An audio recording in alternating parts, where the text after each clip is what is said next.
Seinfeld was funny, though. He's great. Was he? Were you the one that was telling me about Maniscalco?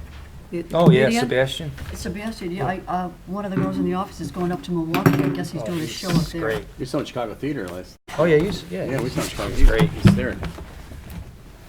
30. Okay, we'll start our meeting.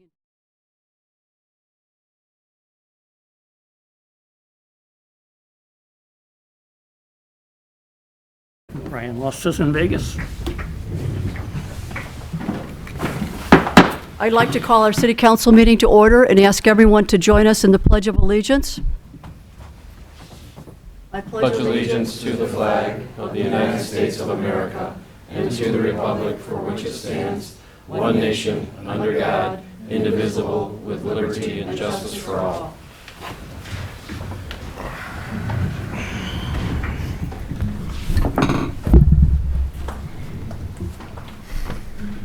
The roll, please.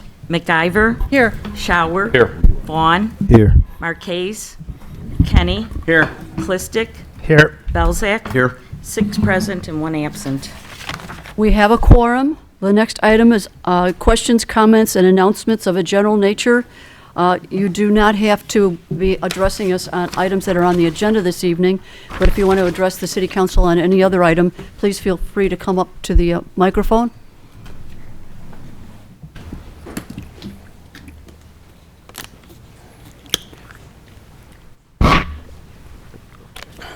Good evening, members of City Council. My name is John Jaywar. I reside at 1640 Royal Oak Road in Darien. I'm here to address the City Council on 2 points this evening. The first point is to make a public recognition. Apology? No, recognition Okay. of the assistance that the village manager and the director of municipal services did to a circumstance or situation that occurred roughly at Eleanor and Elm, on Eleanor Street between Elm and 74th.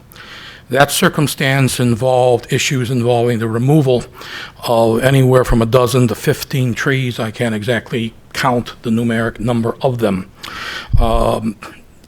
Both of the gentlemen responded, I will say in a professional manner, to a circumstance of myself being extremely nonplussed about what the circumstances revealed. My concern and statement coming here tonight, A, is to provide that recognition about the manner in which they handled the situation, and also provided subsequent services to explain the rationale for the removal of the trees. However, I don't want to use the term however, I do not have particular evidence to provide to City Council regarding the status of those trees in question, because the only evidence that I obtained at the time, since they had already been cut down, was the status of the trunks. And according to various studies, such as Hayes, which published a treatise called Evaluating Trees for Defects, established that those trunks were sufficiently viable in order to maintain destruction or environmental concerns. The long and short of it all is that according to another document called the Urban Tree Risk Management Evaluation and Operating Document, published by the United States Department of Agriculture, Department of Forestry Services, which is used and relied upon by a number of municipalities across the country to develop what otherwise would be known as a tree management program. One has to be prudent in making recommendations on what kind of actions should or should not be taken by a municipal government. Your resources are limited. You can say a number of things academically that could or should be done, which may not necessarily be practical on a prudential matter depending upon a given city budget. And my understanding is that this city has engaged in attempts to preserve trees in the past. Again, the only other comment that I wanted to make here was, I was told at that time, when I say that time, the time of the on-site inspection of the elimination of the trees, that the city had adopted what was known as a sort of a 70% rule on the destruction of tree canopy loss, and a 65% application of this rule in the case of elm trees before some determination is made for their elimination and termination. I guess I got a little incensed on that because based on my past general knowledge, that isn't an appropriate standard to determine the removal of trees. That may well be an appropriate standard in order to eliminate and minimize liability on the part of the city in cases which, as the USDA mentions, has a high probability of failure or high probability of impact. John- But this particular John, can I- area did not fall in those categories. I apologize to you, but we have a 3-minute rule on speaking, and I thought I was at 2.5. can you wrap it up? Yeah. According to the Department of Agriculture, one of the minimal standards and requirements for even a moderate risk tree removal is 50%, not 70%. Now, as I say, I'm not going to critique the administrative adoption of a 70% standard under certain circumstances. However, I will state that those standards don't necessarily apply or should be applied in all circumstances. And this particular parcel of land, which had been a very pretty parcel of land, not all those trees met that standard. In fact, I don't think at least 4 or 5 of them exceeded the 50% standard. And people might say, why be so concerned about the removal of trees? And ordinarily, I would not be, particularly on private property. But with all the concerns about environmentalism and all the concerns about artistic beauty and everything else, I guess on a personal level, I have a distinct problem with having something that has lived for over 100 or 120 years being terminated simply because they've lost 30% functionality. Thank you, John. Thank you. Very well. Thank you. Thank you. Thank you, John. Please feel free. Hi, Steve Leopoldo, Darien, live on Farmingdale Drive. I was going to speak about the truck facility, but I'm kind of dejected over that. So I'll just offer some things that I do know about Sterigenics. There's a lot of people claiming to be experts out there in ethylene oxide. As far as I know, there's only a couple people that are really well informed on it. They tend to work for University of Chicago or University of Chicago Health Center, things like that. From the research I've done a hell of a lot of research. There's no safe dosage of ethylene oxide. I just want everybody to know that. In the coming days, you're going to hear people talking about, well, it's only this amount and it's safe and blah, blah, blah. There's no safe amount of a carcinogen. There is no safe amount of ethylene oxide. It stays in the environment. It persists anywhere between something like 60 to 200 days. A little bit of it coming out is like someone throwing a Coke can onto your driveway. But you can't touch it for 60 days. Every day they're going to throw another one out there, maybe 200 days. It depends on the environmental conditions. Think about the buildup. It's not safe, and it does blow straight into our area. So please don't be washed over by people start doing the science game with you, saying, well, it's only this many parts per trillion, and if you think about pancakes stacked from the Earth to the moon, we're talking about one pancake. Look at the dosage of birth control. It's tiny, and it can stop a life. So, thank you. Thank you. Thanks, Steve. In addressing that issue that Mr. Leopoldo just brought up, just an update that we learned is that I learned is that the Illinois Department of Health has begun their research into the cancers in our area. I forget how large the area is. It just doesn't come to mind right now, and that report will take 6 months to be done. So, but in the meantime, there is testing going on over at Sterigenics that we know is happening, and they are doing their own. And then I think the EPA and the Illinois EPA, if they aren't involved in this testing that Sterigenics is doing, will be doing their own testing on that facility. Is anyone trying to stop it or just limit the amount of ETO coming to the atmosphere? Because I understand a lot of the testing, but is there any update from Willowbrook with regards to just stopping ETO? Well, I think Pollution. tonight, under the mayor's report, Kevin could probably give us the best update. Yeah, this Mr. Aikman, who we've asked to come, and he The is, cancer study comes back high. Does that change anything, or is it just we just know there's a lot of cancer in the community? that's probably what will happen, yes, that we'll know. So that doesn't do anything for Sterigenics. Whether there's a million people died or 0 that have cancer, we just know a lot of people died of cancer in 6 months. That doesn't solve the issue of pollution. That's the concern I have in a lot of my residents. I think the other testing is the one that you're more, that is what you're more concerned with.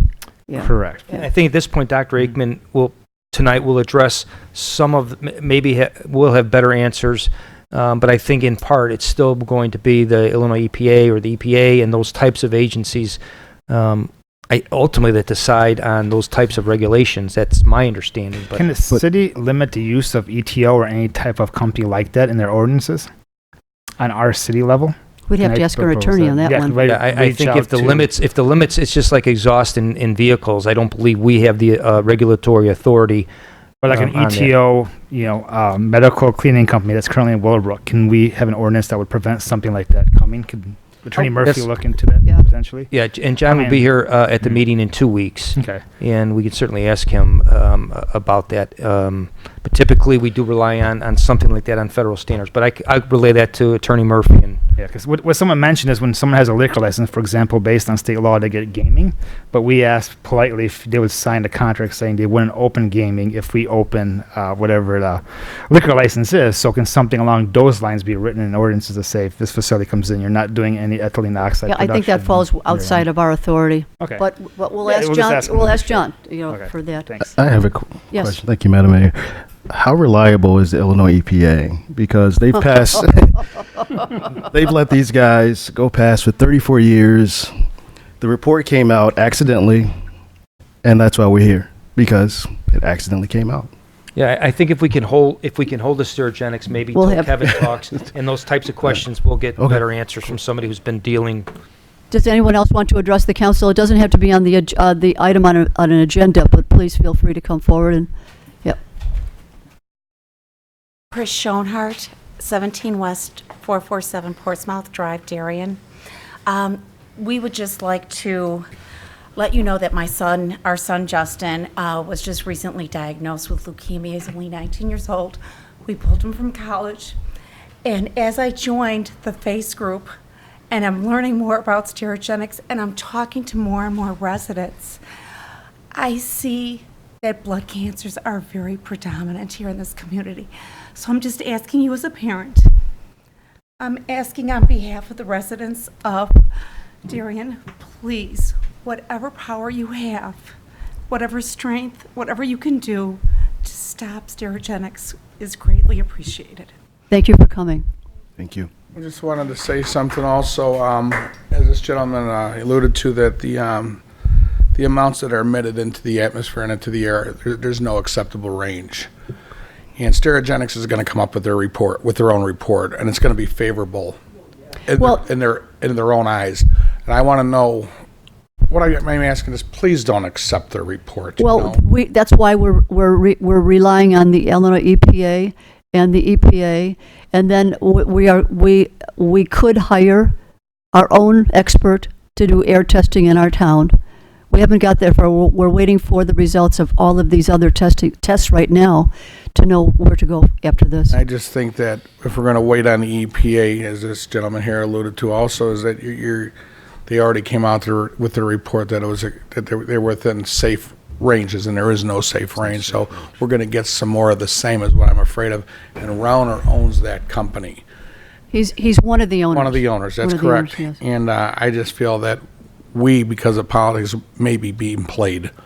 And when it comes down to your son's life, you just feel like a pawn sometimes. And I'm hoping that the city council could really look into that a lot further than Thank just you. a report that's handed to them. Thank you. Thank you. Thank you.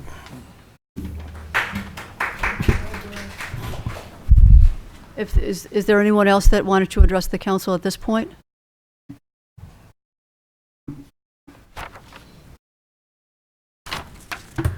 My name's TJ Keller. I live at 706 Maple Lane in Darien. And I'm familiar with several members and many of these members here.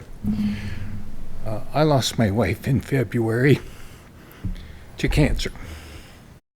And to see someone who was very healthy, full of life, and never smoked, never drank, and being diagnosed with cancer and dying 10 months later is not a voyage no one else should go through.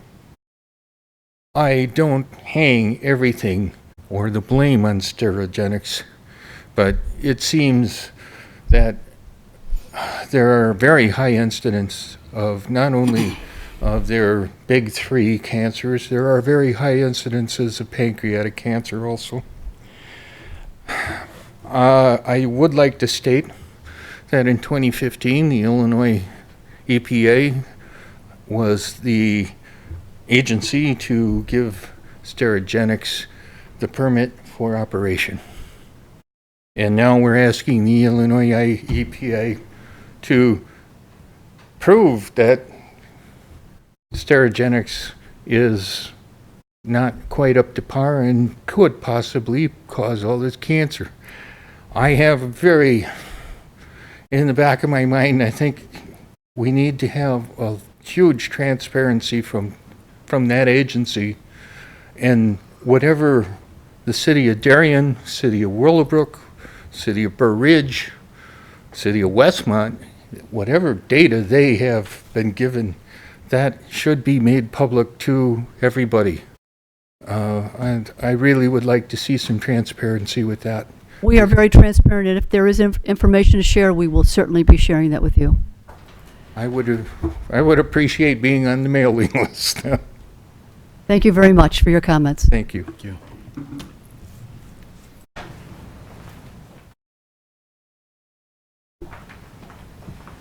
My name is Julia Crumplis. I'm sorry. Julia Crumplis. I'm a Darien resident. And I would just like to ask you to be very skeptical. I think that Darien doing its own testing after all the roundabouts that we've heard is absolutely imperative. I think we need to know for sure by people who are advocating only for us that we know exactly what's on the ground that we're walking on the ground that our kids are playing on, in the air that we're breathing all around our town. This is far too frightening and far too scary to put it in hands. I think the time for studies, they are important, but we already know on the NATA map that the EPA put out, we are the darkest blue that they have. We are 8 to 9 times the cancer rate. I know probably of all the people I know, maybe I know 10% of my entire world. Of the people that I know, maybe 10% of them live in Darien. I've got breast cancer, 2 lymphomas, leukemias, and people with a history of multiple miscarriages. All of these things are things that ethylene oxide can cause. So I would ask you to do our own independent testing, make sure we know without a doubt what we're breathing, what's going on here. And I would also ask you to speak to our attorneys and come up with everything that you can possibly do. Let's think outside the box. Let's not say we don't think we can do it or it's never been done before.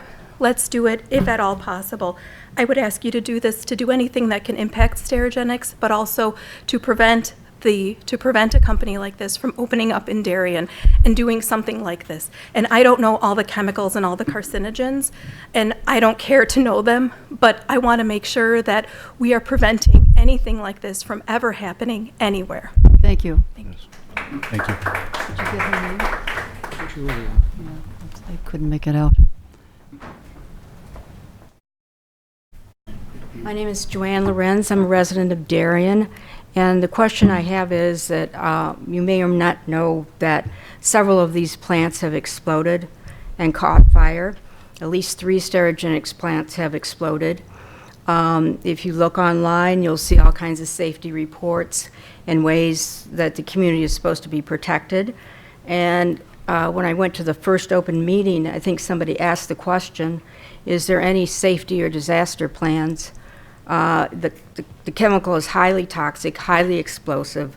Like I said, there's been several explosions of these plants all over the country. One, I think, in 2015 in California. We are all at risk, and I don't know if there's been a disaster plan put in place. What's the emergency plan in case the plant blows up? The evacuation plan for toxics is next to a gas station. Does anybody here know, as far as the fire department or the police department, do we have a disaster plan? We have a disaster plan, yes. Is that something And what does it involve? staff could show? Pardon me? Is that something staff could show? Not now, but later on to the community. It's an open publication done by the police department for, we have I was involved when we were creating the master plan with DuPage Was the County. master plan taken into account that this was a plant that is full of carcinogens? If so, why didn't we? No, why weren't we told? the emergency disaster plan is no, I don't want to say generic, but it's a plan that addresses a lot of different types of disasters. Is And it up to date to deal with this particular dangerous chemical? There's special precautions that need to be Through paid. the fire department conducts annual inspections. They ask for MSDS sheets, for example. So the fire departments are very well aware of what is within their community or what they're serving. So you're very well aware that we've had this highly flammable carcinogenic building and facility, and none of us were told? I have no knowledge of that. That's Willowbrook, and the fire department may or may not have. But you're part of the whole group. I mean, what do you mean? the tri-state. We have no control over tri-state, that we just, Well, they're the responders. First responders, depending on the situation, there's plans in place for different types of situations. But I'm asking you, does the police department, the fire department know or have known about this particular chemical and how to respond to it? I think what we're saying is the fire department is a separate district, not under the authority or control, but the police department is, and Chief, if you could speak to the plan we have. And is it with the knowledge of this particular chemical that we just are now finding out about? The location of the facility is not within Darien, so It's close enough, it's within a danger zone. I think what we she's would not asking. have any authority over a jurisdiction outside of the city of Darien. Would be asked to respond. But I think if you're asking the question, if that facility was to have a catastrophe, what would happen? What would happen is that through tri-state, their emergency response plan would become effective. What does that mean? That could mean evacuation. But nobody here knows. Well, there's different situations. I mean, But nobody here knows what would happen if that plant exploded, what Darien's plan would be. A response plan.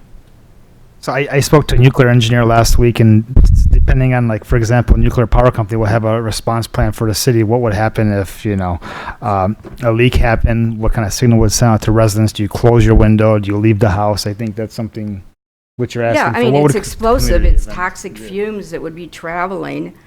You we know, we have it, as the chief pointed out, we do have a disaster plan. I Well, we would understand that, have but- to take direction from tri-state as to what to do if there was an explosion at this facility. Nobody here knows whether tri-state has a plan Tri- that We is can't geared speak to what, towards this we particular can't chemical. speak to what tri-state has or has not.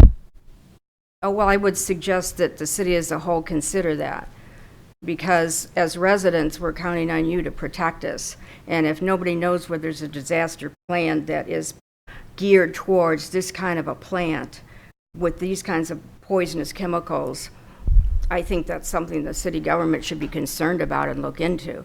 These plants it's just like those fertilizer explosions. Certain chemicals explode in certain ways. And if nobody is aware of what the dangers are, or if there's a plan specifically designed to deal with this kind of toxic chemical, I think we're all at risk. I think, if you'd like, you could address that to the tri-state fire I department. hope this group would address it as well, because it's your job to protect us. And I hope you do address it too with You the reach out fire to protection Brian's district. staff, ask Tri-State for I that spent stuff. I spent 18 years with Chicago Transit Authority. I've taken hazmat training, and the one thing I've learned in that training was you have one leadership role. That leadership then goes ahead and they spread out all the different plans to everybody else. I would believe the Tri-State Fire, because if it's a disaster, through emergency management, they've got their plans in place. And then when something along those lines, whether it be a fire of a building or an explosion or something else, or a hazmat or a spill, their plans carry over, and then they let all the other municipalities around there. I'm pretty certain their plan covers us and tells us what we're supposed to do. Yeah. Okay, but do you know whether it is up to date as far as this particular chemical? We don't know because we don't have control over the tri-state fire department. They are all going to have the same mandates by the state for having their emergency operation plan in place and up to date. So Would it be worthwhile to have a disaster drill at some point because of this? We've done one already, but we haven't talked about We've done another one. tabletops and different things. There are some mock disasters where communities actually, they mirror and act it out. They act it out. But I'm just saying that since nobody's been aware of this particular chemical and that it's being released and how dangerous it is, usually disaster plans are related to whatever the potential danger is in the community, and they need to protect, everybody needs to be protected from it. So since this is a new discovery, that's the reason I'm asking these questions. Okay. Thank you for your Good, comments. good questions, no doubt. They are. They're very good questions. Did anyone else want to address the council? Then let's move to the approval of the minutes of September 4th, 2018. Do I have a motion to approve? Alderman Kenny, seconded by Alderman Shower. Discussion. Any additions or deletions? Then the roll, please. Kenny, Aye. Shower, Aye. McIver, Aye. Vaughn, Aye. Belzak, Aye. Clistic, Aye. 6 ayes and 1 absent. The minutes are approved. Let's move to receiving of communications. Do any of the aldermen have communications to share? Do you, Madam Mayor? I have a Alderman Kelly? I have a handful, to be honest with you. Madam Mayor, I've received emails from Drew Kelly and Mr. Leopold here regarding possible alternative plans for the Great Dane property prior to Sterling Bay saying that they were going to move on with their project without you looking for the variance. I received an email from Oakwood Electrical contractor that I put in touch with Mr. Gombach today regarding an electrical inspection. I've also received communication from Melinda Nowak, who is sitting in our audience here this evening regarding Sterogenics. And lastly, I received a communication from Karen Buckles, school board president over at Eisenhower, regarding the young lady who was hit by a car a couple weeks ago on Park Avenue. That's all I got. Thank you. Alderman Clistic. Thank you, Madam Mayor. Just a quick email from Cito Borca, 79 Sawyer Road. She made an interesting point that any environmental study or anyone that we bring on should be independent of any other city. So if Burr Ridge has an environmental consultant, the school has an environmental consultant, we decide to have an environmental consultant that it'd be independent of anyone else versus everyone being coordinated. So she brought up that she has a concern that there could be a conflict of interest of one consultant doing everyone else out there. So if we're doing taxpayer dollars, it should be someone that's independent of any other city. So I know he's just advising today. I understand. Yeah, that's, this is just an advisor now. If we decide to take any further action, it would be the council's decision as to what action to take and to who we would give a contract if we did that. Did you have a comment? No, I didn't. No, okay. I'm sorry, you wanted to say something earlier, and I gave you the high sign there. Well, I wanted the chief to finish his comments. Okay, if there's no other communications, let's move to the mayor's report, and I'd like to invite Mr. Aikman up to speak to the council. I guess, Mr. Aikman, you're going to give us an update on what's happening right now with the Sterogenics. Yes. Issue. Mayor, if I could, I did talk to Dr. Aikman about the previous council meeting 2 weeks ago, and there was a number of questions geared at what should the city do. So I thought it would be important not only to give the overview, but at least cover that topic also in terms of what we should do, what maybe the other government organizations are doing. But thank you. Yeah, and I did do a response for the Village of Burr Ridge, which I'd assume they'll have it posted sometime soon, to questions from exact same meeting like this, trying to respond to people's questions, because everybody has questions and concerns. Dr. Aikman, do you want to move the microphone up just a touch since you're Already Will do. tall, yes, thank you. My name is Kevin Aikman. I work for United Analytical Services. We're based out of Downers Grove. We're an environmental consulting and engineering company. I have a PhD in plant biology from Southern Illinois University at Carbondale. I graduated in 1992, started working at United Analytical Services in 1992. I became certified as an industrial hygienist by the American Board of Industrial Hygiene in 1998. I know there's concerns about conflict of interest, but I do have a code of ethics as a certified industrial hygienist that I'm supposed to be the person to protect people, workers, public. The definition of industrial hygiene is a science of protecting and enhancing the health and safety of people at work and in their communities. Those dedicated to anticipating, recognizing, evaluating, and controlling those hazards are known as an industrial hygienist. Most people don't know what an industrial hygienist is. I've always been hired by the city to come here and give an update. I have no opinions of what's going on right now, but I will try to give you a breakdown. If you have questions, I will answer your questions. My role is I'm not a toxicologist, I'm not an epidemiologist, but I'm here to assist the city to evaluate this situation. Let's go through a summary of events. What happened was a document was, they worked on a document in 2014 that the EPA, the federal EPA, actually published in August of 2018. So sometimes the wheels of these government agencies do grind very slowly. It's called the National Air Toxic Assessment, published in August 2018. It's a thorough evaluation of air toxic across USA. So what happens is people submit information to the EPA on an annual basis. They compile the information. They're now taking that information, they put it into this NADA report. I think one young lady talked about the graph that they put up. By using different models, they can model and estimate where potential contamination may be, and then they can focus their efforts, just as what we're going through right now. So it's a state-of-the-art science of screening and screening tool to inform both national and localized efforts to collect air toxic information, characterize the emissions, and help prioritize pollutants in those specific areas. A lot of inputs go into this, so you got to believe the models. The models that have changed over the years, which is why they keep updating this. The initial NADA was from 2002. It's been updated 5 times in 2006, 2009, 2010, 2015, and now 2018. Most of the final published reports required 4 to 7 years to come out. This one's on a 4-year plan, so it took 4 years to get the information out to the people. It includes 181 hazardous air pollutants, or HAPs is what the EPA calls them, HAPs. Plus, it includes, there's actually 180 HAPs in diesel particulate. Diesel is an issue, and the small particulates, we keep measuring those in lower and lower concentrations as we find out the health effects. The NADA map showed higher risk levels for long-term exposures for population within 7 specific tracts located around the Willowbrook area, including the Sterigenics facility. The NADA report states in here, in about the first couple pages of what it can be used for, what it can't be used for.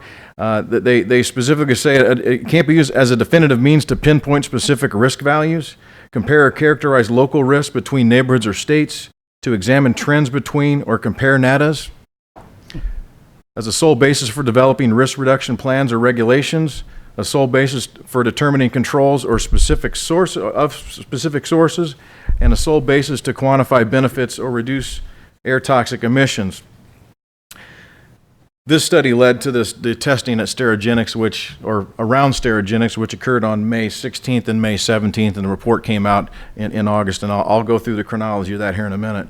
Part of all this exercise the EPA did was they did reclassify ethylene oxide from a potential human carcinogen to a human carcinogen, which basically increased about 30-fold the protective metric on the potential exposures for ethylene oxide. The elevated cancer risk came out of the EPA Integrated Risk Information System. That IRIS risk classification was dated December 16, 2016.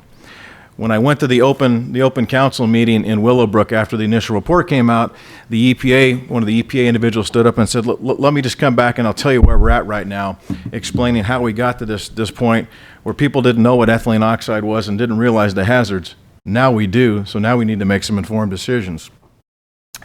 Sterigenics obtained a construction permit from the EPA in June, and they installed their emission controls in July. So basically, this report was still being written while they were putting in their additional controls.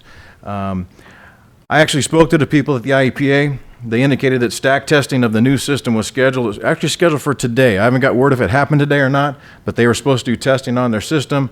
EPA, the Illinois EPA, and let's just back up. These regulations are federal EPA Clean Air Act administration regulations. In the state of Illinois, the Illinois EPA enforces those regulations for the federal government. Other regulations are similar. Asbestos, the Illinois Department of Public Health regulates that. The EPA regulates that as well, depending on what building you're in. So that does happen from time to time. OSHA, state of Illinois doesn't have a state plant. OSHA has federal OSHA. But a lot of states have their own OSHA plan. That's for protection of workers, just to give you an idea. So the IEPA will be present. They were supposed to be present today during the testing.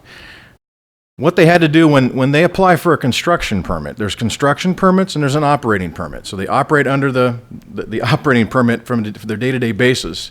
And if they want to do any type of construction activities, the EPA requires a construction permit. Permits are, you got to pay for them to review it. It's based on how much you have and so forth and so on, kind of the boring minutia of it. But at any rate, they did provide a plan on what they're going to do and how they're going to do testing. So the IEPA is there observing what they're doing to make sure that they're following the plan that they submitted to the IEPA, and they said they will make sure that they do that. The testing's not done by Sterigenics. It's done by a third-party company. Emission controls for ethylene oxide, there's three different categories within the Clean Air Act. It's facility uses of less than a ton, facilities between 1 ton and 10 tons, and then over 10 tons. Facility uses with 1 to 10 tons are required to have the emission controls on the chamber vents, but not on the aeration room vents. There's different ways that they evacuate the chambers, and I think that's what my understanding is what Sterigenics is doing right now.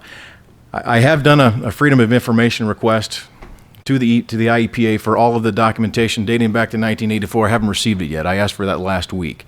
So I'm hoping once I get that information, it will shed some light on what they have within their systems and what they've been reporting to the state. Control measures. There's many different types of control measures. I think the most common one that I've found, and my understanding is they use a sulfuric acid wet scrubber. It's a hydrolysis reaction. Basically, they make ethylene glycol or antifreeze. So through the process, it's basically a wet process, so they scrub it out of the air, and they end up with tanks full of antifreeze, and they basically can determine how well their system's working by how much antifreeze they produce.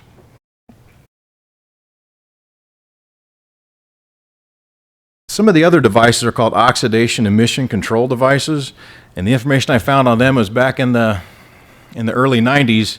They tried using these different devices, and because ethylene oxide is a very reactive chemical, it is explosive, they had like 10 different facilities blow up back in the 90s. So it's my understanding that most people lean more towards the wet scrubbers just because they're a little safer and you're using a different process, and you could eliminate that the potential for explosion. Some of the terms EPA uses, just so everybody knows, is they have best available control technology, lowest achievable emission rate, and non-attainment, non-source review. And unfortunately, in the Chicagoland area, we are a non-attainment area. You might hear that once in a while from time to time where they got ozone alerts and things like that. It's because we're in a large metropolitan area with over 8 million people. So some of the rules are impacted and affected by where you're located within the state of Illinois or within the United States. Sterigenics is operating under a EPA, they call it a CAP permit. Once again, it's a Title V permit. Title V is federal EPA, but they administer the program under the Illinois, here I go again, the NESHAP program, the National Emission Standard for Hazardous Air Pollutants. So I can acronym you guys to death, and you know how the government is. Yeah.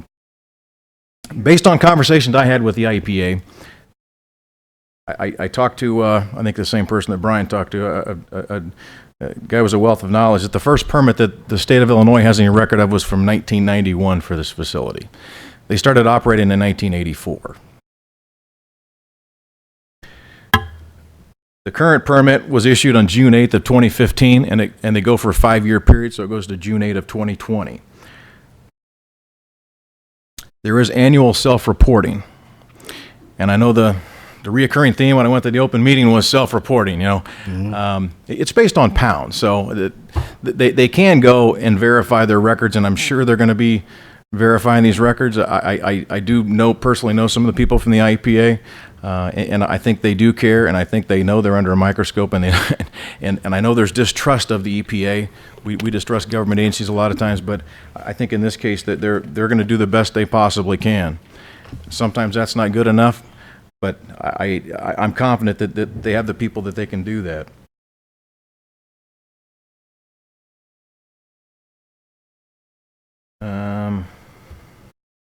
Just as a reference, a typical hospital uses less than 500 pounds. I think this facility went from using 40 to 50,000 pounds, and they're down to like 5,000 or 6,000 pounds. I think people have all seen the report, and they actually show the bar charts of where it went. And in 1990, they had the Clean Air Act amendments came in, and everything was lowered at that point. So the government helped lower it then, right? It did. Okay. Well, keep in mind, EPA wasn't formed until 1970. We had rivers on fire in Ohio. We had smog all over the place. We've come a long way. I know that's not the perfect answer, but we have come a long way, and the EPA is actually in its infancy. That's scary. So the EPA contacted the village of Willowbrook on August 22nd, advised them they had this report from the Agency for Toxic Substances and Disease Registry, ATSDR, another. Would you say that again? Who informed Willowbrook? The U.S. EPA, because the EPA actually started this report. They contacted the Willowbrook to let them know that, hey, we've got this report. And when I was at the open meeting, the gentleman from the ATSDR made some comment that he didn't think the report was going to be released. Mm-hmm. So,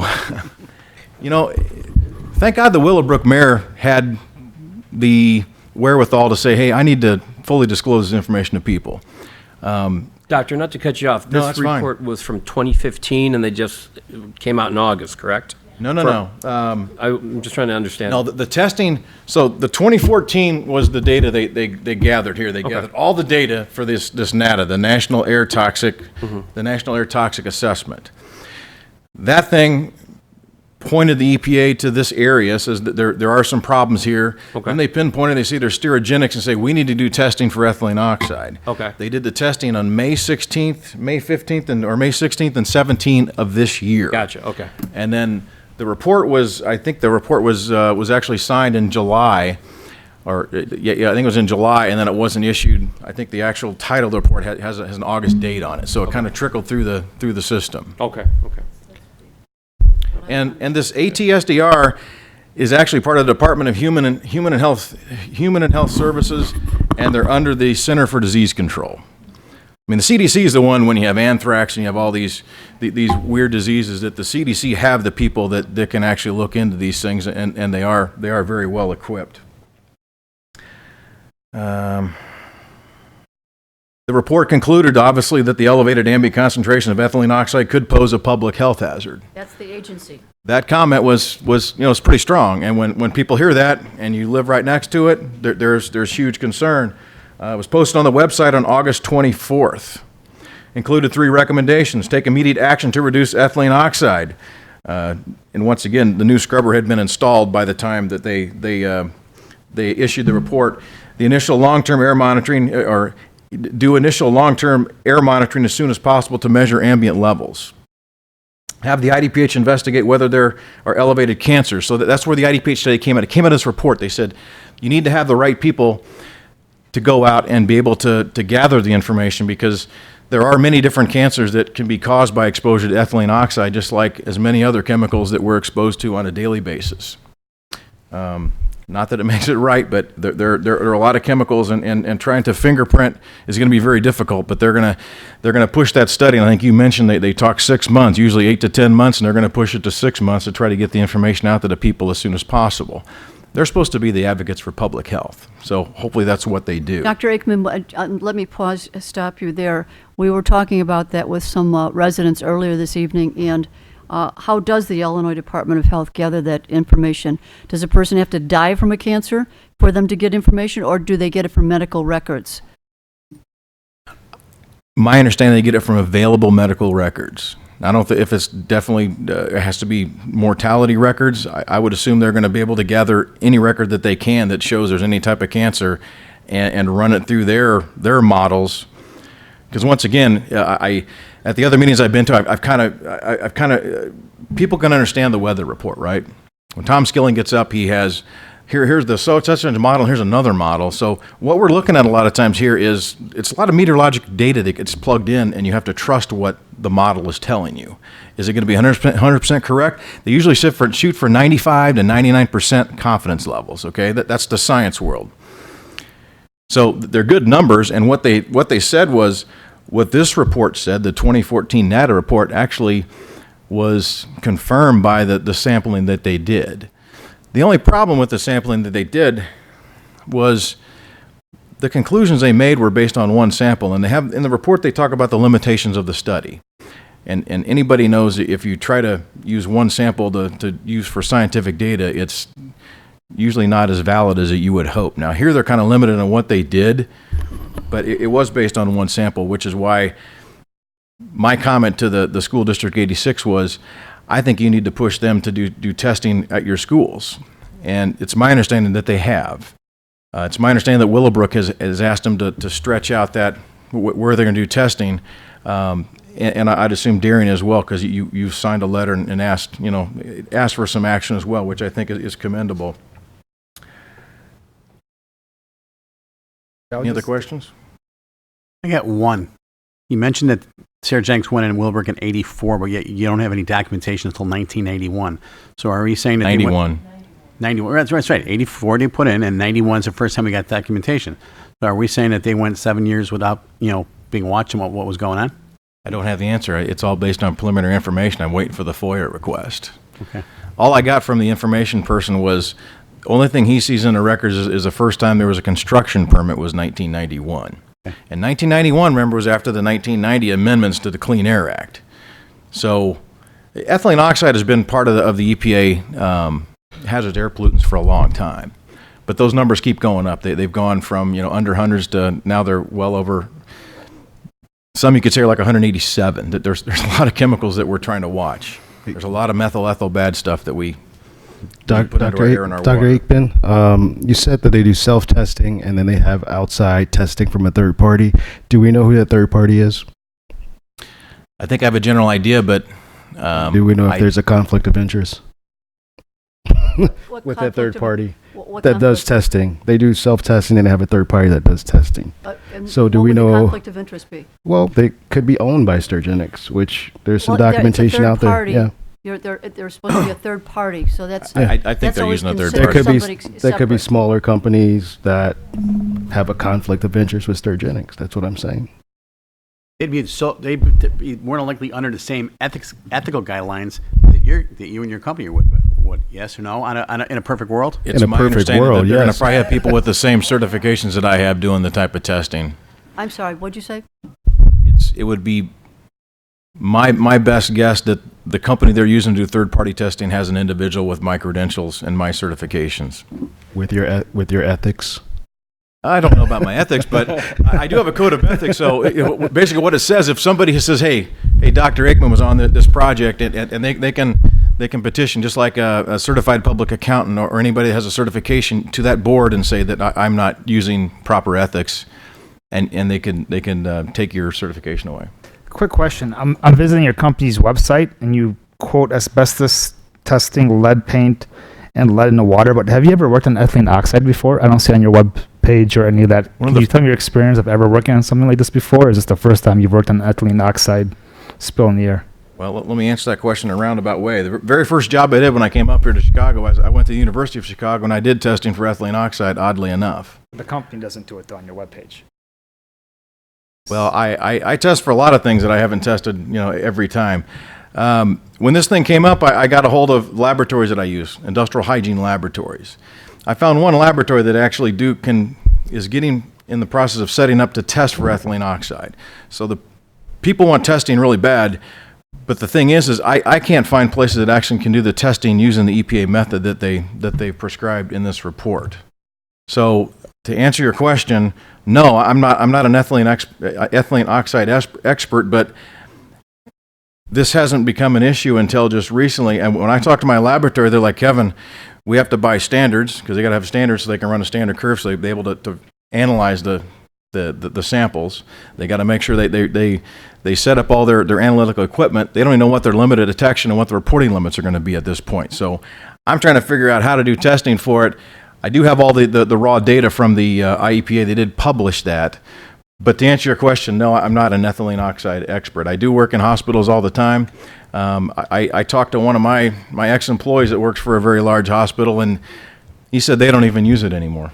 Yeah, most hospitals have gone away. They're using glutaraldehyde. They're using different acids and stuff. Question? So, with respect to this third party that's doing the testing, which seems like not a lot of companies do the testing, it seems like it wouldn't be that difficult to find out who they are, or do they have to be transparent about who they're using to do this independent third party? My understanding, anything on an EPA permit, Illinois EPA permit, is fully disclosable. So yeah, we'll find out who it is eventually. Now stack testing is kind of a different world. I don't do stack testing. I'll do sampling in the environment. I'll do sampling in a work environment. I do sampling for indoor air quality, things like that. But stack testing, it is kind of a specialized type of testing. So that's my question. So, it's airborne. Correct. And, wherever the wind takes it, does it go out to the atmosphere? Does it fall down? Is it heavy? What do we know about how it travels and gets into our lungs, on our clothes? I haven't got there that far. Oh, okay. Okay. But no, so I don't want to really good question. It's heavier than air. Okay. And it's a very reactive chemical. So the questions that I got at the last meeting was, does it stay in the soil? Does it stay in the water? I got some stuff that we can go on that. Let's just talk a little bit about what it is. It's flammable, it's colorless, with a faint sweet odor. It's used for everything I've seen this been used to sterilize cosmetics, to ripen fruit, sterilize foods like spices, sterilize medical equipment, and plastic devices that cannot be sterilized by steam. That was one of the questions that came up. What else can you do at the public meeting? They say, well, if we subject plastic medical instruments to steam or radiation, it'll destroy the instrument and they can't use the instrument. It's been used to make it's used to make antifreeze. I already mentioned that. They make it in their scrubbers, textiles, detergents, adhesives. It's heavier than air.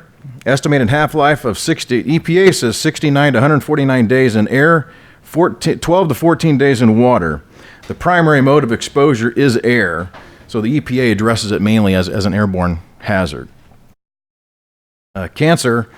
There's a myriad of cancers that they list on whichever publication you're looking at, but lymphoid, breast, brain, lung, connective tissue, uterus, mammary glands. So that there's many different types. So the EPA, the Illinois Department of Public Health, is going to have a very difficult job addressing all this. But hopefully they will find some connections and make the public comfortable. The EPA reports on sources of ethylene oxide, including uncontrolled emissions or venting. It's also mixed with other gases in industrial settings. It is found slightly in automobile exhaust from commodity fumigated materials, tobacco smoke, and secondhand tobacco smoke. In 2003 report, the WHO reported, not the rock group, it's the World Health Organization, as a result of its high solubility and vapor pressure, it's like when you guys ever use like paint thinner or something, you pull it out and you're like, oh my gosh, that's got a high vapor pressure. It wants to become a gas and it doesn't like to be a liquid, right? Ethylene oxide is not expected to bioaccumulate in sediment or soil. Although water solubility suggests that washout from the atmosphere by precipitation could be important, the volatilization from the water is too rapid to suggest any significant fate process. So basically what they're saying is when it's in the water, it's going to volatilize and go away. But then I guess it's going to go into the air. Current science suggests that ethylene oxide is highly reactive. It does not persist indefinitely in the atmosphere, soil, or water. It ultimately degrades by a process of hydrolysis into ethylene oxide as the typical, the end product. So following the meeting, the public meeting in August in the village of Willowbrook, the EPA and ATSDR submitted written letters, and I assume everybody here has probably seen those. I'll just do some of the highlights real quick because I think we all understand what their response was, but they basically said that there could be elevated cancer risk, but they said it's safe. I mean, it doesn't make people feel real safe, especially when they provide all the other data and then they came that way. But the thing about the mathematics and the methods that they used this reasonable maximum exposure for residential, which is assuming you're exposed to the highest concentration of 2.1 micrograms per cubic meter. Here we go once again with all the numbers. I'll try to help you with that in a minute. For 33 years over a lifetime of 78 years. The EPA models also, they have a protective factor in there for children. So the younger age, the protective factor is greater than in older individuals like myself. The ATSDR stated that the emissions from sterogenics are not an immediate threat to the public health and are not considered to be an emergency. They collected 18 12-hour samples, so they basically set a canister out, let it go for 12 hours, and then they collected 21 grab samples. They put the sampler out, took a sample immediately, okay? Was this within the facility or outside the facility? This is all outside the facility. How far was the radius of that? I think it's about half a mile. Okay, so... And what happened was when they did the report and they showed this red zone, people are like, my God, I'm right outside the red zone. An example would be Hinsdale South High School is right there. Which is in my ward, yeah. Yeah. How far could this go? Like, what's your expert opinion? Like, how long does it take to dissipate? I mean, does it go 100 miles and it dissipates, or, what's that radius? Well, the information I have here is it can stay in the air for 60 days to over 120 some days. So it's all going to depend on so many environmental factors that it's difficult to predict. And keep in mind, you could probably go out and collect a sample today and go collect a sample tomorrow, and you might get two separate results. Correct? Yeah, because they're 24-hour service and they're constantly pumping out this And ETL, it's not right? that. It's because the weather changes. Yeah, the weather It's going to be changes. very difficult to tell. See, which is why the models make sense. The models, they can use lesser number of samples, and they can try to get more information and model which way they think it's going to go. Does that make sense? It makes sense, yeah. So with less humidity and a higher wind velocity, excuse me, it could probably go even further. It all depends on the weather conditions. It could, yeah.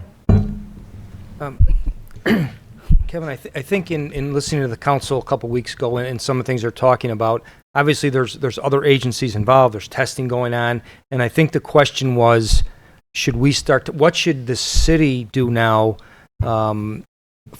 should we be testing? Should we be looking at EPA reports because they monitor? If we tested, what would that really mean? I think those types of things, as I understood, was interesting to the council. What should or could we be doing, and maybe what some of the other towns are doing? Without knowing all the information, obviously the first reaction is we should be testing all over. But I don't know really what that gains until you can maybe explain that or a bit better. Yeah, It hasn't worked on ethylene oxide before, so that's a challenge we have here. Mr. Klistic, you're making an assumption there. Well- He just explained that he's worked on ethylene oxide research at But his University of company Chicago. doesn't do it. It's not. I think I would probably qualify as an expert in a court of law.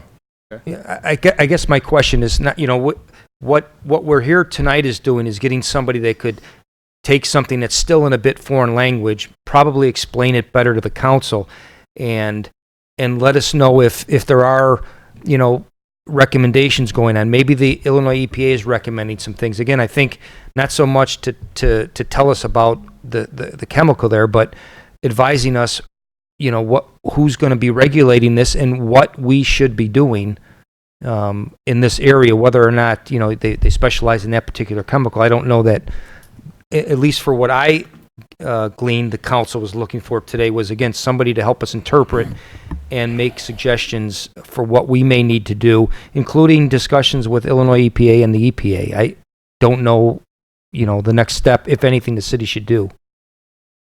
When I was advising the school district 86, I recommended that they reach out to the EPA to do testing for them. So I'm not a good marketing person, apparently. I have the capability, I have the ability of collecting samples, hopefully in about another week or two, once my laboratory gets methodology. This is pretty new. I understand your concerns, and please. Engineer by trade, so I'm naturally going to have those questions, yes. I know, but I'm not building a bridge. I'm collecting. I'll be collecting air samples tomorrow in Maine for acetone, ethylbenzene, toluene. So it all depends on what chemical, the methodology, and whether you've ever tested for a chemical before. I don't think makes the is people's the lives, that are worried about. I'm fully aware of that. And if the board would like, I could put a proposal together, and we could entertain some testing.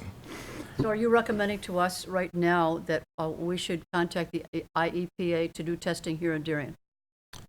That's what I would recommend initially, and if this can take them, the question or the concern from the public is going to be how long is it going to take to get that information. Mm-hmm. And if it takes them 6 months to get the information out to you, then it might not be the best decision. So maybe we start out by asking the questions, getting information so we can make informed decisions.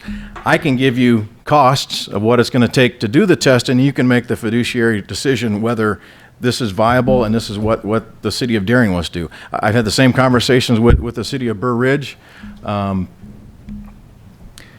Testing sometimes is good, and sometimes it can create problems. What we need to do is we need to design the study and have our parameters and know what to expect and how to interpret the information. Alderman McIver? Thank you for, I'm sure this is, challenging, trying to turn this very technical information into something that we can understand. But I guess to me, the question is, can this, testing is one thing, but can we stop it at the source? Can this facility be shut down based on what they are doing? Is it a permitted use? I mean, it sounds like they were a medical supply facility, yet they're doing something that's not what I would, associate with someone who supplies something. I know that Senator John Curran has filed Senator Nybo has co-sponsored it to open up the permit on Sterigenics now. And so I don't know where that is right now in the state legislature, but we can follow up with Senator Curran to find out if that would be a possibility to open up the permitting process for them right now. In terms of like as a zoning as a permitted use, I know Willowbrook, their attorneys are looking at that because they want to answer that exact question. Right. I don't know if they've concluded that answer or not, but Is it an appropriate type of use given the high density of, residents, schools and so forth? It seems to me that would be something that you would not allow necessarily in that location. Because, Doctor, you were saying right off the bat that this permit goes every 5 years for Willowbrook, and it's good until April of 2020. June 8 of 2020. June 8, okay. Gotcha. Yeah. So basically, and this is the problem, there's no elected official in any of these cities would vote to give this person a permit, and everybody would vote to take it away. But the problem is, the question with Willowbrook, they have this permit. If we can turn around and get John Curran and everybody else and start fighting our fights with, I guarantee everybody would want to support this to try and pull it out. That's where we're running into. This permit, that's basically pretty standard. That's what the process is that what Senator Curran is looking at. Well, and it's an election. I mean, I see the signs everywhere, so, Right. this is an opportunity to, have people that are running for office actually put their, actions behind their words. There's one more person that can put this to rest, and that's the Attorney General, Lisa Madigan. She can put this to rest as well. She has that leverage to do that. I think Willowbrook has reached out to them as well. Yeah. I think that was in the letter that you signed. Yeah. So, go ahead. I was just going to mention the reason I was also looking at study, because actually my ward is in the toxic zone. I was diagnosed with anemia last week, went to my doctor. I've been having issues the last 5 years since I moved here. My iron's been really low. But the reason I'm asking for testing is that people that live close, you test a certain area and it's really high. Those residents can go in and get early cancer screenings. Bring it up to their doctor, check this, check that, and be proactive in their health. And I think that's what I'm looking for, that the residents that are in a higher zone that that has potential more cancer toxicity, that those residents have the opportunity to go to their doctor early and ask for a cancer screening. And I think the testing would show that certain locations have more than maybe another area, and those residents will have more data to say, go to their doctor and say, look, I'm really worried about my health. I have these symptoms. I should go in. Would you agree that that'd be one of the reasons you'd want to do a cancer study, so that people would be proactive in their health? Yeah, I do air sampling. That's effective, because the question is, if you do a bunch of air sampling, are you going to be able to shut the facility down? And yeah, obviously you can spend a lot of money and get a lot of good information, and then you're right back to where you started. You're chasing your tail. But if you could use it to help people, I would. Yeah, instead of a 1 year physical, I'm going every 3 months to check. Maybe when I went to the open council meeting, they talked about it. The ATSDR individual talked about it several times, that there are screening methods out there for potential exposure to ethylene oxide. And maybe that information needs to get out to people as well. They claim that it's covered by insurance if you're insured. I would suggest that people do that if they have any concern right now, and have I don't know exactly how they do it. They had some information about it. I'm not up on the actual protocol, but it is, you can talk to your medical doctor, and there are procedures for that. Well, at the big open house, the town hall, Dr. Peter Orban from the University of Chicago spoke. Mm-hmm. And he would be a good source to go to. Perfect. To get advice on exactly how to go about getting testing. Should you get testing? He was a very well-spoken doctor. Yeah, in fact, the gentleman from the ATSR, Mark Johnson, he mentioned the University of Chicago as being one on the forefront that yes. they could, yes. Call them to get information. So yes, perfect. Okay. You mentioned it stays. Sorry. What other recommendations? No, I was just trying to, get to the point of what the council's looking for, because again, what I wanted to do is bring somebody here to kind of, interpret some things, answer some questions, be available. But I think moving forward, that's the real question. What does the city do next, if anything? Alderman Klistic is asking specifically for studies, or I'm sorry, for air sampling. If that, I'm just trying to get some direction from the council in terms of a next step. If there's, I would concur that we contact the Illinois EPA and ask for air testing right now in the city of Darien. Kathy? As I see it, it's a two-pronged issue. One, I think everybody would like to get the facility shut down as quickly as possible, and it sounds like our state senator is looking at doing that as well as others. Also sounding like the study sounds like Willowbrook, Burr Ridge, Darien, we all have the same issue. Would it make sense to work together as far as hiring a company to do a broader study? 'Cause if you're doing 3 studies, there's also a risk that you get this three individual is different answers. representing Burr Ridge. He's not representing Willowbrook, but he's representing District 86. Willowbrook's made a decision, Mike. They have their own task force where they have consultant, environmental consultant, attorney, and possibly some others. I think you maybe attend those meetings, or will be once they start happening.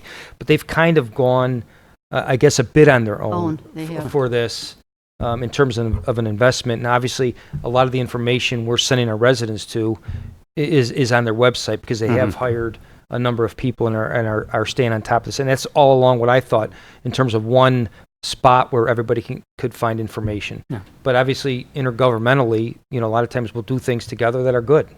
And I've heard a couple different things in terms of is there conflicts? If we have somebody on that the other communities have, I think that's for the council to determine. I didn't see that same conflict, but that's up to the council to determine. Well, even if we don't piggyback with Willowbrook, because their interests could be a little bit different than ours, I would think Burr Ridge and Westmont. And what about unincorporated DuPage County? How are those residents handling the information, or because there's quite a few of those. I know Dan Cronin was also a signer on that letter, but I haven't heard much more from his offices as to what they're doing. Could I request staff to make a letter for the Illinois EPA, and then I'm pretty sure complete council here would sign it and have everyone sign it and submit it to the Illinois EPA? Is that something staff could do? Request testing, right? Correct, I'm Mayor. assuming that's the appropriate EPA or Illinois EPA. I would, things like that, I would defer to Kevin on who's the proper channel. Obviously, we should probably send it to both Illinois EPA and federal EPA. That's the leader of the head of the Illinois EPA is Messina. I believe his name is Messina. Alec Messina. Alec yes. Messina. We should address the letter to him to ask for requesting testing right now. I would agree. Yeah. And I think with everyone's signature on council, I'm pretty sure everyone's in favor of doing that. We could all sign and forward it along. So. It could be my signature too, yes. Sounds good. Because as long as it gets done. The letter was signed through Willowbrook that you signed, Mayor, was to shut the place down, right? To Yes. shut down Sterigenics. To shut it down until they Right. did further testing, and their response we get pretty much the next day. I know. They I know. can't They didn't do waste the any testing time. if they shut down. So And I will talk to Willowbrook tomorrow because I know, as you mentioned, and I've in talking with them, they have requested. I understand that the scope of the testing be broadened. widened a bit. Mhm. So I'll just make sure that we have a pretty clear understanding if they've gotten a response, if they sent those letters, and we'll get something out tomorrow. You mentioned it stays in water 12 to 14 days. I know summer's over, but does that affect, for example, the Darien pool, Lifetime pool, any of the pools? Should they be checking? I know potentially next spring as well. Is there chemicals they can check? Does it affect the skin when they're swimming in it? Right. I got several questions after the meeting for School District 86. And then the Willowbrook actually had a meeting with the ATSDR, the Sterigenics people, I think, and not Sterigenics, ATSDR, EPA, and there's a pool, a West Side pool. People are all concerned about that because it's like 2 doors down from it. They basically came out and said that the pool is safe to swim in. I know it does stay in water, but it also is released out of water very, very quickly as well. Yeah, I was unaware of the water thing, so that's just Right. asking. So thanks. So what other recommendations, I think, would you, based on everything that you've been researching, hearing, attending all the meetings, what other recommendations would you have for our city? Well, I think a combination is what we're kind of talking about. Is you reach out to the EPA, you can, like Alex Messina would be the perfect individual to talk to say, what can you do to help us out? I can give you a proposal if you would entertain that to do testing as well. You can see with Willowbrook, because I'm supposed to be on, the Village of Burr Ridge said they were going to have me on this task force of professional consultants, which includes some attorneys, some ex-IEPA people, and hopefully we'll be able to see what procedures and processes are going to be happening. I don't know when that meeting is going to happen. The other thing is I need to get that FOIA request, and I hope I can get that information to help make some other informed decisions. What's the time? Doctor, I'm sorry, did you say Burr Ridge? The task force is Willowbrook. Did you just mention Burr Ridge also is going to task force? No, I'm working for the Village of Burr Ridge, Correct, and they're okay. gonna appoint me to that task force. Got it, I think I okay. talked to you about it. It doesn't matter whom I represent, but which task force? Their task force or Willowbrook's task force? Willowbrook's. So what Burr I Ridge is understood. asking, him to go. But I think Willowbrook said they reached out to Burr Ridge, the Village of Burr Ridge, and said you can have somebody on their task force. So maybe you should ask if this city can have somebody. Yeah, I believe that's what I understand is Okay. that they're doing. They've got their own consultant. Willowbrook does. Right. Yeah. Right, but I think he's talking about representation for the city of Darien on this task force. Yeah, That's so correct. Burr- Yes. Correct. Yes. Yes, we will, or? Well, no, yes, to clarify, I think that's a good idea. But as I mentioned, I've signed an agreement so Kevin can come out to the meeting today. I think that if there's any long-term, expenses related over $5,000, that's up to the city council to direct us on what type of proposal we should get and how they should represent us. I don't know the amount of hours that's going to take. Well, I think to Treasurer Corrin's point, if we're, there's some, ability to work with Burr Ridge and share the costs, if we're, I don't know how everyone feels on the council in terms of. I don't think Alderman Clistic would be in agreement on that. You're not in favor of that? We can communicate with them, but I'd like to say that Darien taxpayers paid for their own consultant at the end of the day. That's all. So that's a question for the council, Dr.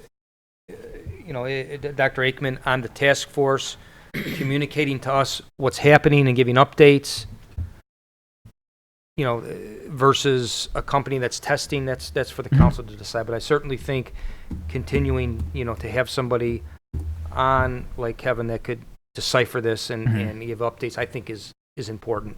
And I don't see the conflict. So if he goes to a meeting in Willowbrook sponsoring it, So he could tell us, well, here's what it means to Darien, I think is useful. Okay, no, I think that's fine. I That's- was looking more at, okay, he's testing here, here, and here. So if he's sort of That's communicating part one, between- and at okay. some point, if there's recommended testing, Mhm. I think the council would then have that same discussion. Okay. You know, the EPA's, if we ask the Illinois EPA, they expand their testing, and I think even if they do that, the city council might have interest in doing another round of independent testing. I don't know that because I don't know what the Illinois EPA testing might include, what the task force might look at. So who's getting those kinds of questions answered for us, for the city of Darien and the Well, I Darien think they're residents? in part they're coming up tonight. You know, the question of will the Illinois EPA expand the testing? Again, Did they agree to do it at Hinsdale South? My understanding, yes. Okay. They're doing it all the school receptors that are within the proximity of the last study. Okay. Is that private schools too, or just public schools? Don't know about the private schools. Because I have Our Lady Peace in my ward, so just asking.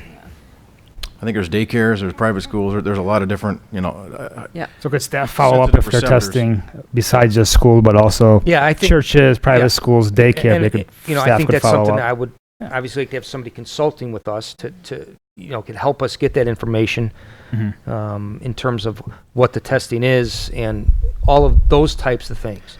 And I think I wouldn't call that a baby step, but I would think like the city would do on almost any project, there's some immediate due diligence going on here. And again, if the city council said, well, we want testing done today, I don't know, A, how long that would take, or B, what that would mean to shutting down the plant, those types of questions. But I just brought somebody on here to No, take thanks. the We first steps appreciate it. Absolutely. and help us interpret things and move forward and what the city should do, because we do need somebody to advise us of that. And I think that those types of expenses at this point, certainly I can run up to $5,000 in terms of my spending authority, and I would, as long as that's fine with the council. Well- and So, Dr. Aikman, will you be pulling the samples yourself, or are we totally dependent on the Illinois EPA to do that? Well, right now, at this Right point, now. the sampling As is our not consultant. included in what I'm discussing. I'm Yeah, discussing okay. have the Illinois EPA, who, again, I don't know that the Illinois EPA themselves at all samples. I believe the EPA or Illinois EPA reviews the samples that a third party is taking. I don't think the Illinois EPA goes out and does their own sampling. That's what, again, some things I'll need to clarify. So we need to but- find out who the third parties are, right? Well, they did, so they did this, in this report, there was, they did a study, or they did air monitoring locations May 16th through the 18th. Who? And it says source US EPA Region 5. And they showed residential sample locations and then commercial sample locations on So they this. did it themselves. So I'm not sure who did this. What are you looking testing. at, Sylvia? I'm sorry. Is The report, it is called the Letter Health Consultation, Evaluation of Potential Health Impacts from Ethylene Oxide Emissions. Okay.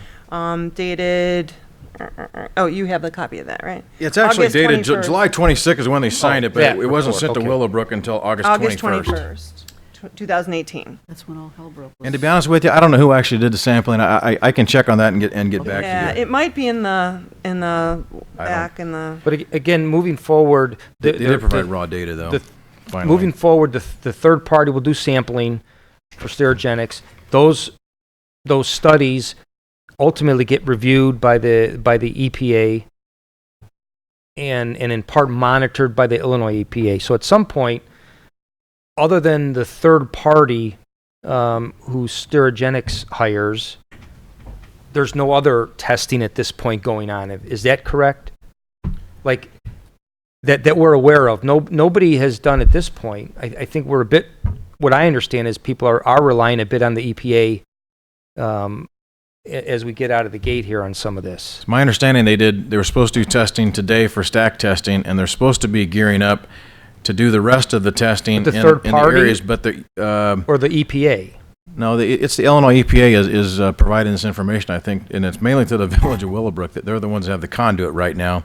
I can contact them tomorrow and see exactly what they see proceeding, but the information that I've seen is they're having difficulties getting all the additional equipment because they're sampling a lot of different areas. Okay, I guess my question specifically is who's sampling? Do we know who's sampling? Do we know if it's just the third party, or do we know if it's some governmental unit in addition to the third party sampling? Because I understand the Illinois EPA, like we might on certain things, you review what other people do, what they're doing in the report. So I'm just not clear yet who's. I would be sure that they're using an EPA lab. They're using a federal laboratory to analyze those samples. Analyze it. I think the ATSDR is taking a lead because they're kind of like the research arm. EPA is a regulatory agency. IEPA is regulatory. The ATSDR is part of the Center for Disease Control. So that's a good question. I'll have to answer that question. So yeah, it seems like there's a lot of things going on, but we're not exactly sure what's going on. You know what I mean?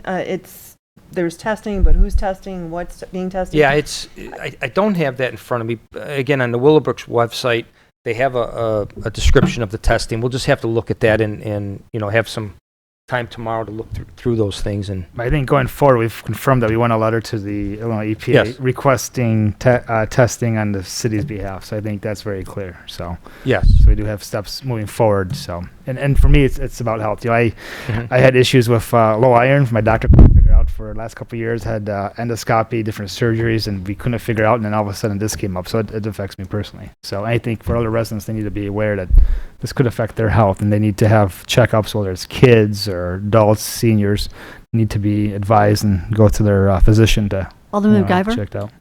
I think I'd feel more comfortable, and I'm not sure about the rest of the council, if we had someone who was attending the meetings on our behalf, getting direct information, channeled back to the city. In addition, obviously asking the Illinois EPA for testing in various parts of Darien. But I feel like, we're kind of counting on people to tell us stuff when I feel like we should be proactive in terms of getting information for our residents, directly from what, in terms of what's going on at Willowbrook Sterigenics. So I'm not sure if that means hiring a consultant who provides that conduit of information and continuous updates and recommendations, but I just feel kind of helpless here, just sitting here like, Well, we direct everyone to Willowbrook's website, the villages, because they have the most updated information.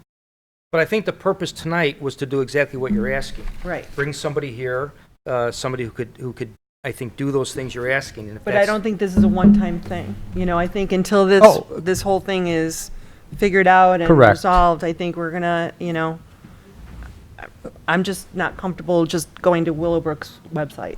Right. No, I understand, and I think that's what I'm saying tonight. That in terms of having now somebody to be our conduit to this issue, that's what I've done here on the short term, Right, and right. and plan to do that in the near future. I don't want to make that decision without the council Right, giving some tacit approval that we have that representation, that we're doing those things, because again, I don't want to do that and then a couple weeks later somebody say, well, where's the testing? I don't think we're to that step yet.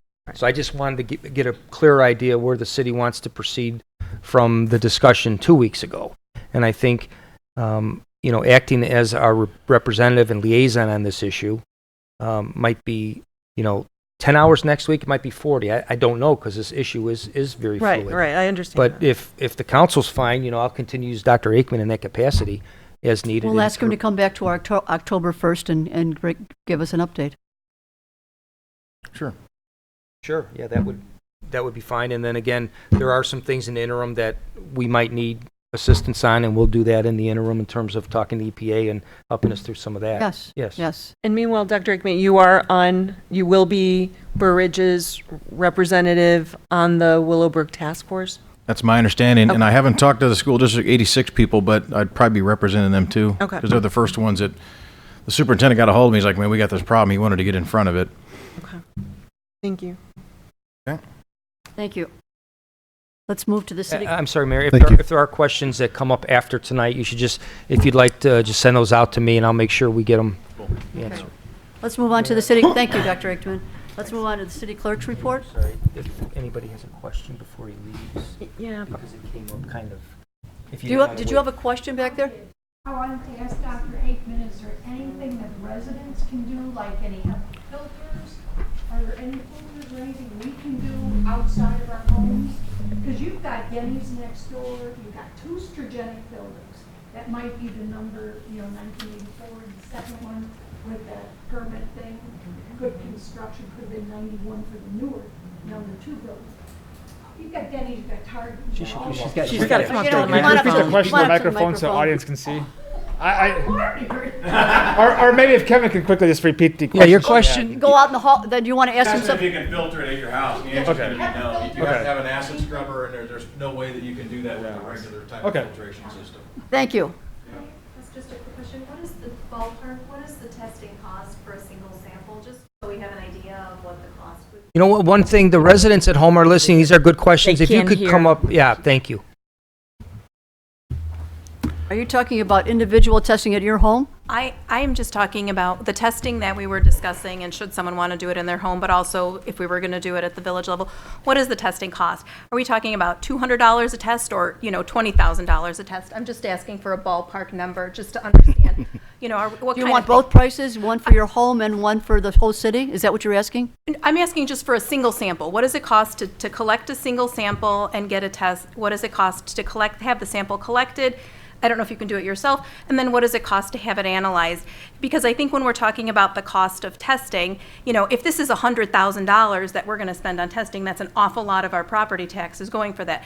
If we're talking about testing that's $200 a pop, then we're not talking about, an astronomical amount of money that I don't think needs a lot of debate on getting some really good, helpful information. That's all. Good question.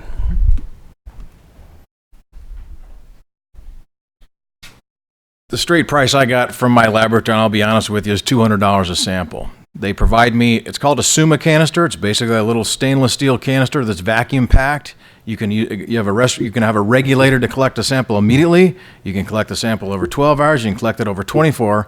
If I did it, I'd do over 12 hours because that's what this EPA study, they did over 12 hours. So you can compare properly. Now the $200 is also going to include some shipping fees, and these things are expensive. And you guys have used UPS or FedEx lately. It's going to be several $100s to ship these things back and forth. And then obviously it's not as simple as me taking a canister and setting it out and allowing it to sit there for 12 hours. I've got to somehow keep an eye on it. So there's going to be labor cost involved. If you start wanting to do testing and you want to do 10 different locations, I'm going to blow through your $5,000 in a heartbeat. Because then you got to be able to compile the data and put together some type of report that's gonna be able to tell people how you did it, what we found, and what the summary and recommendations would be. Yeah. Okay. Thank you. Thanks. Welcome. Let's move on to the city clerk's report. Thank you, Madam Mayor. I'd like to announce that the City of Darien will have election materials ready for the April 2nd, 2019 consolidated election. They can be picked up here at City Hall at 1702 Plainfield Road, beginning tomorrow, September 18th of 2018.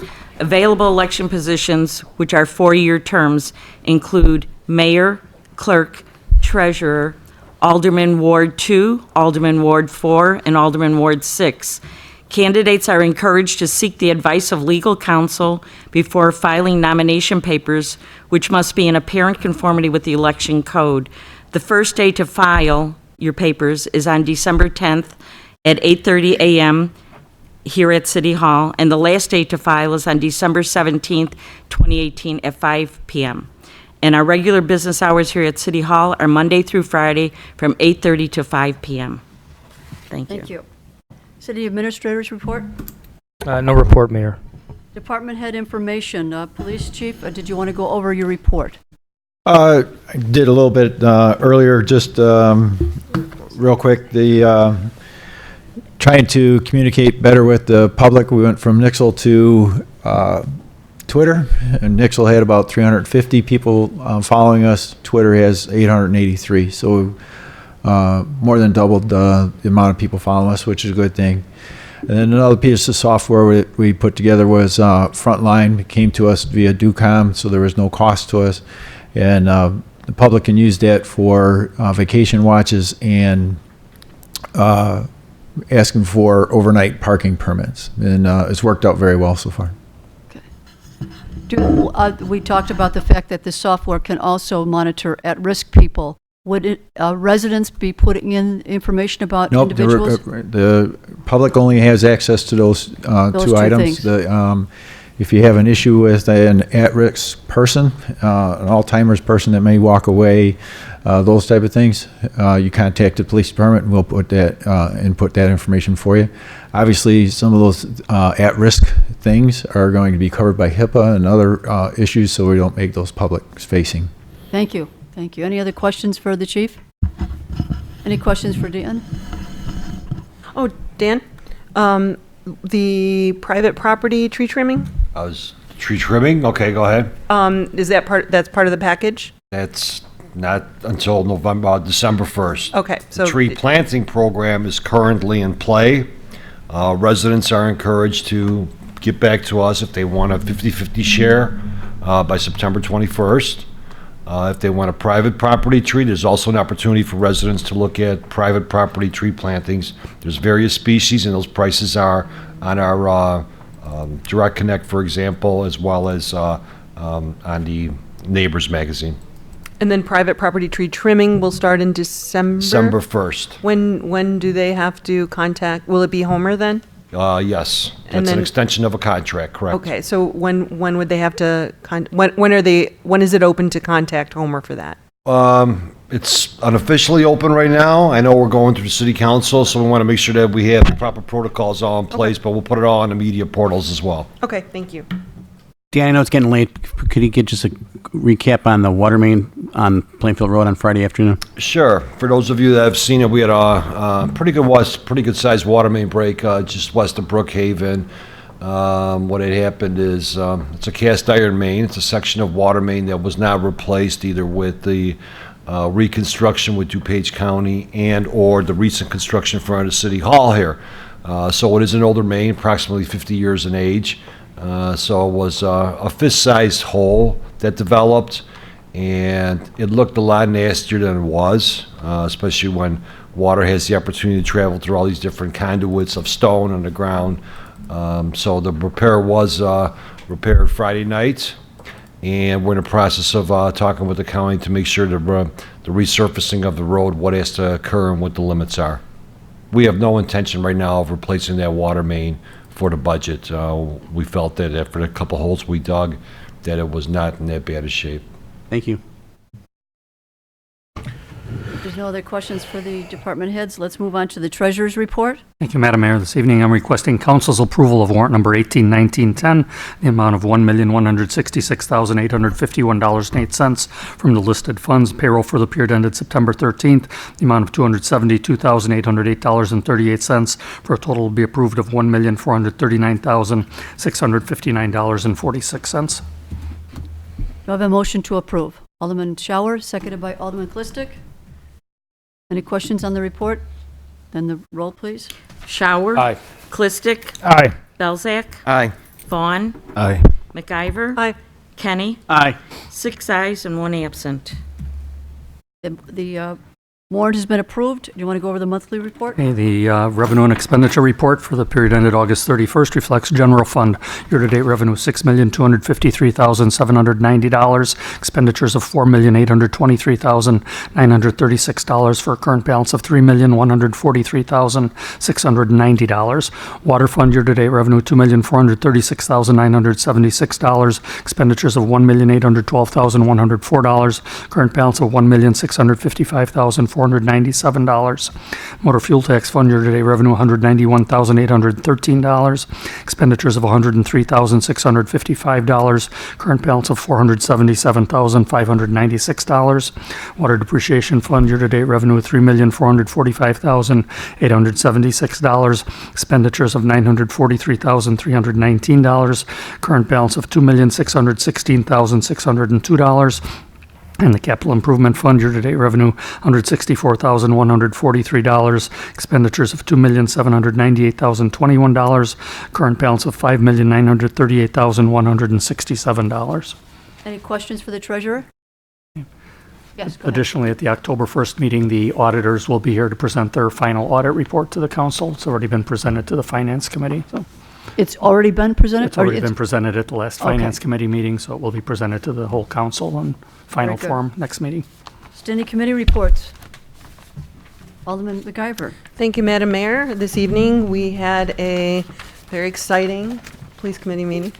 And we plan on having another one on Monday, October 15th at 6 p.m. at the Police Department Training Room across the parking lot, pending agenda items.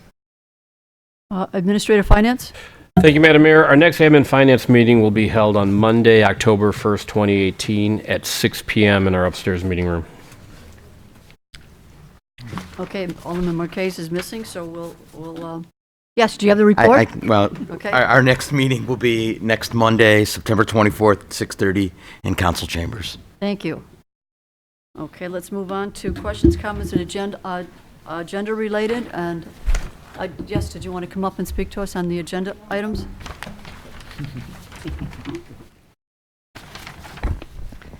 Good evening. My name is Melinda Nowak. I am a resident of Darien, and I also work in Darien. I reached out to Mr. Vanna in the council and you, Madam Mayor, with my concerns about stereogenics. I do want to thank you, Lester. You know what? You should have spoken earlier. I just want to say thank you. Oh, so okay. I'm not here to complain. No, that's okay. I just didn't know that at this time it's just for the agenda. Yeah. You threw us off guard. We're not used to that. Oh, well, sorry. So I want to say thank you, Mr. Vanna, for, pulling in Dr. Aikman. It really does do a world of good to our city to get information from you guys and from a respected informant other than little pamphlets that are being handed out around the city. But I do also, since no one said, there is a tri-state meeting for the fire, September 19th. It's on 10 South 110 Madison, station number 3. And they are going over emergencies with explosions because it is a very real, it's probably more real than cancer, which can take you in 10 months. An explosion can hurt you immediately. My son does swim at Hinsdale South, and Hinsdale South is part of Darien. So I just wanted to say thank you to the council for hearing a resident. Like I said, I work in the sort of danger zone. My home is not in the danger zone, but this isn't a Willowbrook problem. There's no invisible cloak put over us. Yeah. The wind is the wind. Yeah, and I'm glad to hear that Tri-State is taking the initiative Yeah. and doing something. Yeah. And DuPage County also did a resolution, you guys mentioned earlier, DuPage County meeting I went to, they did a resolution as a quorum, and they passed it on to Lisa Madigan, stating that not only do they want it temporarily shut down, but they want it banned from Illinois. So I don't know if you guys can do anything of that nature, but when you guys come in as our voice, it really does make a difference. We can't do that. So thank you. Thank you. Thank you for speaking. Let's move on to old business, and there being no old business, we will move to the consent agenda. There are 2 items on the consent agenda. First is a motion to grant a waiver of the raffle license bond requirement for the Darien Woman in Business.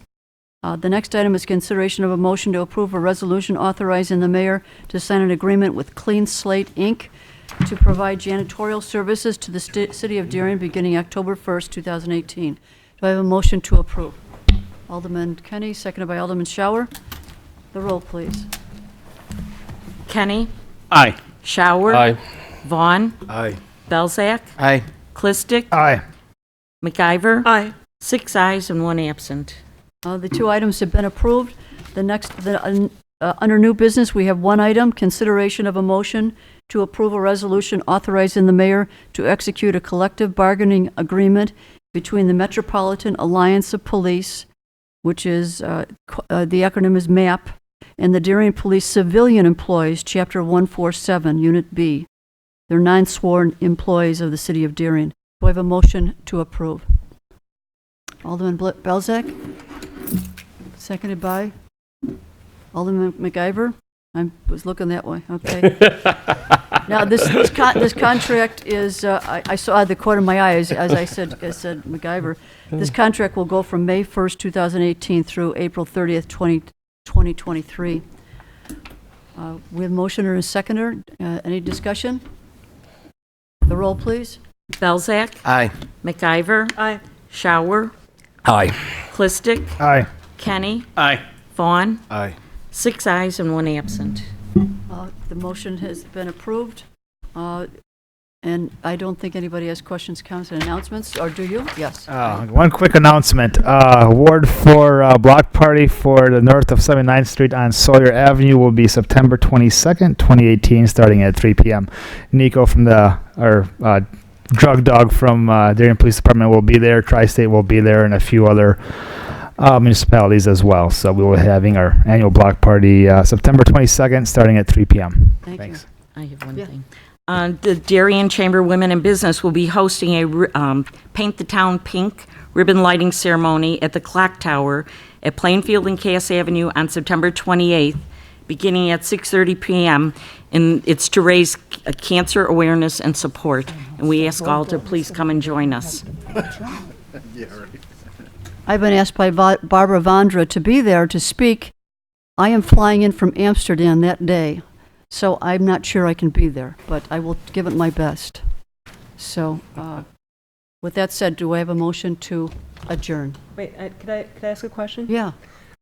So, not to bring up Sterigenics, it's late, I know, but, I was thinking about the Sportsplex is pretty close to Hinsdale South, and the park, Darien Community Park.